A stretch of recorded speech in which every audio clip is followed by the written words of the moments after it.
या मीटिंग मध्ये सर्वांचं स्वागत आहे आणि सर्वप्रथम 14 एप्रिल आंबेडकर जयंती या निमित्ताने सर्वांना वैयक्तिक मनापासून आणि पोलीस दलातर्फे सर्वांना हार्दिक शुभेच्छा।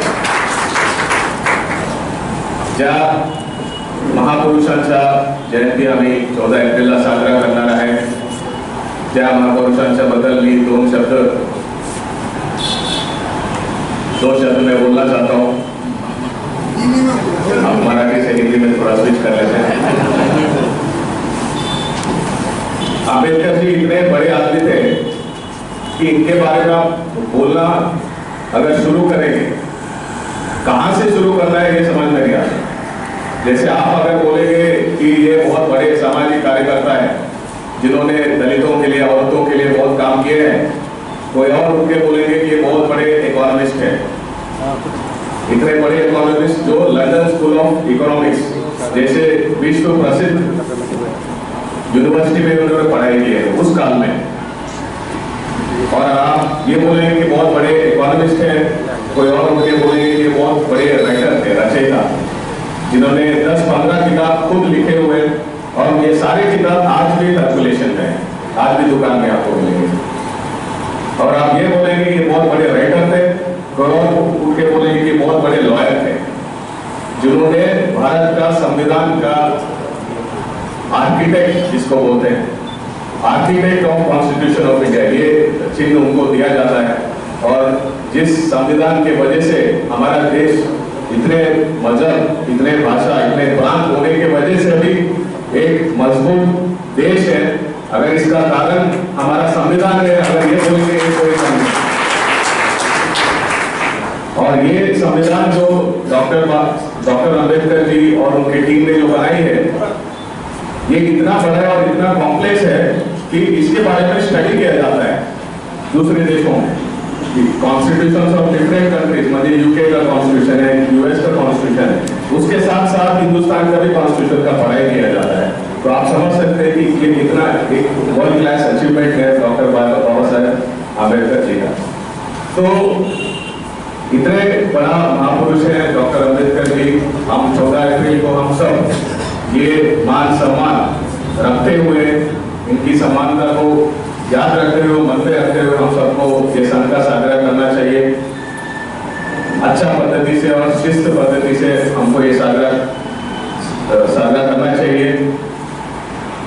इस दिन के लिए जो कुछ बंदोबस्त लगेगा, हमारे डिपार्टमेंट से ज्यादा लोग, अधिकारी और कर्मचारी उस दिन आपके साथ साजरा में शामिल होंगे और बंदोबस्त भी करेंगे।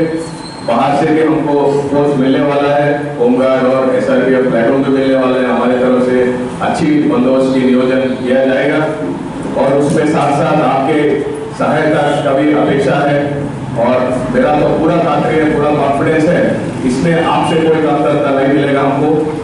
जिस पद्धति से मैं खुद देख रहा हूँ, जब से डिस्ट्रिक्ट में चार्ज लिया पिछले 8-9 महीने से, जो कुछ बड़ा साजरा हो या बंदोबस्त हो या जो कुछ चैलेंज हो लॉ एंड ऑर्डर में, हम सब काम किए हैं, लेकिन उसके साथ साथ आपका भी सहकार हमको मिला है हर बार। और मेरा पूरा खातरी है, कॉन्फिडेंस है कि इस बार भी आप सबका सहायता हमको मिलेगा। और जो कुछ हमारे अधिकारी बीच में कभी कभी कुछ सूचना देते रहेंगे जो थोड़ा कहीं मन में कहीं लगेंगे, लेकिन ये सूचना देने का कारण सिर्फ और सिर्फ ये है कि ये हमारे संघ जो है इसका कहीं गालमोट नहीं हो।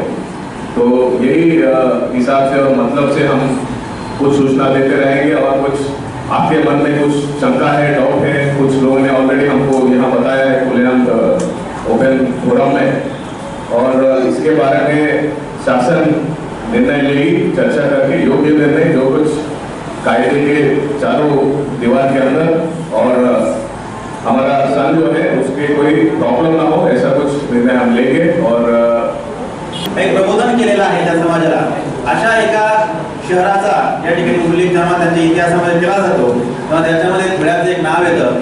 ते 1937 साली 31 जुलै ते 2 ऑगस्ट या काळामध्ये आपल्या लढीला या ठिकाणी त्यांचं काही काळ वास्तव्य होतं आणि इतिहासामध्ये त्यांनी तिथं लढींच्या पायथ्याशी त्यावेळेस अण्णासाहेब लढींकर आणि इतर जे काही प्रभूती होत्या त्यांच्या आग्रहास्तव त्या ठिकाणी काही काळ प्रबोधन केलेलं होतं। आणि माझी अशी अपेक्षा आहे की जो काही उत्साह आणि तो आहे तो या ठिकाणी चालतच राहील, पण विचारांचं देखील त्या ठिकाणी प्रबोधन झालं पाहिजे। आणि अलीकडे व्याख्यान विचार याच्या ज्या परंपरा आहेत त्या लुप्त होत चाललेल्या आहेत आणि डीजे त्यानंतर इतर डान्स याकडे किंवा या प्रवृत्तीकडे म्हणण्यापेक्षा या प्रकाराकडे आपला कल वाढत चाललेला आहे। तर त्याऐवजी आपण या महामानवांचे विचार असतील, या महामानवांचं कार्य असेल, या मानवांनी कोणत्या परिस्थितीतनं ते त्या पदापर्यंत गेले हे लोकांपर्यंत पोहोचवण्यासाठी काही त्या ठिकाणी प्रयत्न केले तर ते स्वागतार्ह आहे। कारण की आणखी वेळ आहे, आपण ज्यांचा या क्षेत्रामध्ये अभ्यास आहे त्यांचे असे काही लेक्चर्स आयोजित करू शकतो, काही व्याख्यान आयोजित करू शकतो, काही बिंबितांचा कार्यक्रम आयोजित करू शकतो। माझी अपेक्षा आहे की या दृष्टीनं देखील कार्यकर्त्यांनी थोडंसं त्याकडे बघावं आणि नेहमीप्रमाणे जसं अनेकांनी सांगितलं की आतापर्यंत ही शांततेनं या ठिकाणी जयंती साजरी झालेली आहे, ते येणारी 14 एप्रिलची जयंती देखील त्या ठिकाणी शांततेनं साजरी होईल अशी जिल्हा प्रशासनाकडून या ठिकाणी अपेक्षा व्यक्त करतो आणि माझे 2 शब्द संपवतो। त्या ठिकाणी लावल्या जाईल आणि या सर्वांचं लोकार्पण 14 एप्रिलला व्हावा ही आमची अपेक्षा आहे। आणि त्या दृष्टिकोनातून शहरामध्ये 2 युगाच्या मोटरसायकल रॅली पण सकाळी आहे। सायंकाळी बाबासाहेबांच्या प्रतिमा असलेल्या रथयात्रा त्या बाबासाहेबांच्या पुतळ्याजवळ येणार आहे। बाबासाहेबांच्या पुतळ्याजवळच गेल्या 40 वर्षापासून बाबासाहेबांच्या जीवनपटावर असलेला सांस्कृतिक कार्यक्रमाचं आयोजन याच ठिकाणी होतं आणि त्या ठिकाणी रहदारीचा मोठा प्रश्न निर्माण होण्याची शक्यता नाकारता येत नाही। आमच्या काही मित्रांनी या संदर्भामध्ये आपल्या सूचना केल्या, परंतु आम्हाला जे अडचणी दिसतात एका बाजूला चहाचा स्टॉल असतो, दुसऱ्या बाजूला प्रसादाचा स्टॉल लावला जातो, कोणी खिचडी वाटप केलं जातं, कोणी रोग निदानचं शिबिर घेतलं जातं, रक्तदान शिबिर घेतलं जातं आणि मग येणाऱ्या लोकांना आणि जाणाऱ्या लोकांना मोठा प्रश्न निर्माण होतो। या संदर्भामध्ये पोलीस प्रशासन, महानगरपालिका आणि आपण सर्व कार्यकर्त्यांनी एकत्र बैठक घेऊन जर आपण स्टॉलच्या जागा कुठं असाव्यात या ठरवून दिल्या पाहिजे। कोणत्या पार्किंगच्या जागा, 4 व्हीलर 3 व्हीलरच्या गाड्या येतील त्या जेलच्या पुढेच पार्किंग कराव्यात अशी माझी सूचना आहे। बाबासाहेबांच्या पुतळ्याजवळ एकही 2 व्हीलर 3 व्हीलर 4 व्हीलर येता कामा नये अशा दृष्टिकोनातून नियोजन जर पोलिसांनी हार कशाला, आकाराचे भार कशाला, ज्या हृदयात घर करायचं त्या हृदयाला दार कशाला, सरतेशेवटी हे सर्वजण माझ्या इतक्या परिचयाचे आहेत तरी हे औपचारिकतेचा भाग आहे। धुळे जिल्हा पोलीस प्रशासनातर्फे आणि धुळे जिल्हा प्रशासनातर्फे आयोजित या शांत समितीच्या बैठकीचा शेवटचा कार्यक्रम आभार प्रदर्शन देण्याची जबाबदारी माझ्यावर आहे। अगदी थोडक्यात वर्णन आहे आणि त्यानंतर आपला कार्यक्रमाची सांगता आहे ती दाखवली आहे। आजच्या या शांत समितीच्या बैठकीला उपस्थित असलेले आमचे धुळे जिल्ह्याचे सर्वांचे पोलीस दलाचे लाडके कुटुंब प्रमुख आदरणीय श्री चैतन्य सर यांनी या ठिकाणी अध्यक्ष म्हणून उपस्थित राहिले, त्याबद्दल मी आपण सर्वांतर्फे त्यांचे हार्दिक आभार व्यक्त करतो। 9 एप्रिलची महावीर जयंती, 11 एप्रिलची महात्मा फुले जयंती, त्याचबरोबर हनुमान जयंती, 14 एप्रिलची बोधिसत्व भारतरत्न डॉक्टर बाबासाहेब आंबेडकर यांची जयंती, त्याचबरोबर ख्रिश्चन धर्मांचा Easter good 16 एप्रिलचा Easter Sunday, 28 एप्रिलचा Akshaya Tritiya आणि त्याचबरोबर सर्वात महत्त्वाचा आपल्या धुळे शहरातला खानदेशची आई एकविरा देवीचा 9 तारखेपासून सुरू होत असलेला मोठा उत्सव या सर्व सण उत्सवांच्या अनुषंगाने आयोजित केलेल्या या शांत समितीकडे उपस्थित राहिलेले धुळे जिल्ह्याचे अप्पर पोलीस अधीक्षक श्री चंद्रकांतजी गवळी सर यांचे मी या ठिकाणी हार्दिक आभार व्यक्त करतो. आमच्या विनंतीला मान देऊन धुळे जिल्हा प्रशासनामार्फत जिल्हाधिकारी यांचे प्रतिनिधी म्हणून आमचे मित्र श्री गणेशजी मिसाळ या ठिकाणी उपस्थित राहिले. त्यांचे सहकारी जिल्ह्यात मागील 5 वर्षापासून मी डॉक्टर बाबासाहेब आंबेडकर यांची जयंती बघत आलो आहे, अनुभवत आलो आहे आणि त्याच्यात सहभागी सुद्धा होत आलो. सर्वच महापुरुषांच्या जयंत्या आणि इतर सर्वच सण उत्सव धुळे जिल्ह्यात अतिशय उत्साहीपणे साजरे केले जातात. आम्ही विनोदाने म्हणतो की धुळ्यातील शहरातील आणि जिल्ह्यातील लोक अत्यंत उत्सवप्रेमी उत्सवी लोक आहेत. दर आठवड्याला दर 15 दिवसाला कुठला तरी सण उत्सव या धुळे शहरात जिल्ह्यात साजरा होत असतो. परंतु याच्यात सर्वात मोठे सण उत्सव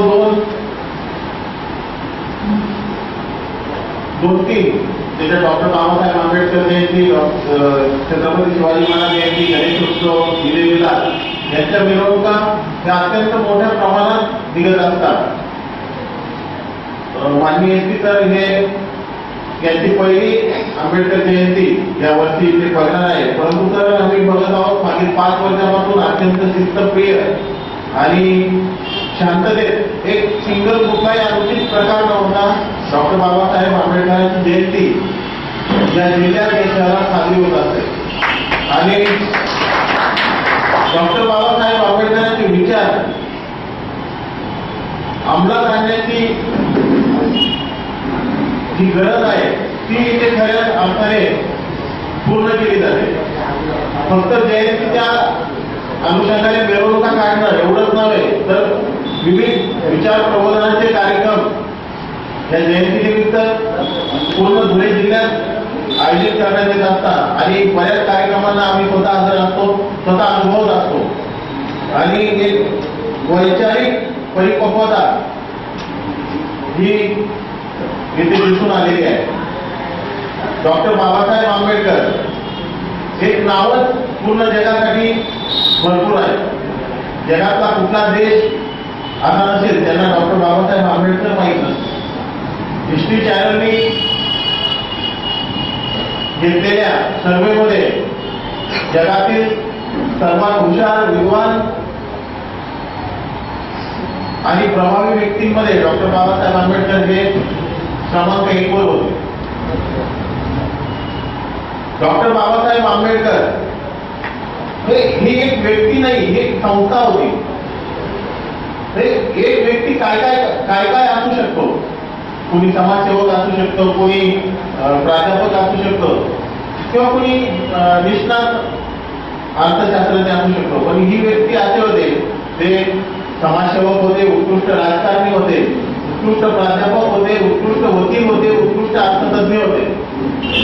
म्हणजे एक व्यक्ती त्या अंगी एवढे गुण, एवढ्या कला असणं शांततेत आणि तितक्या उत्साहात आपण सर्व मिळून साजरे करूया. पोलीस दल नेहमी आपल्या सोबत आहेत.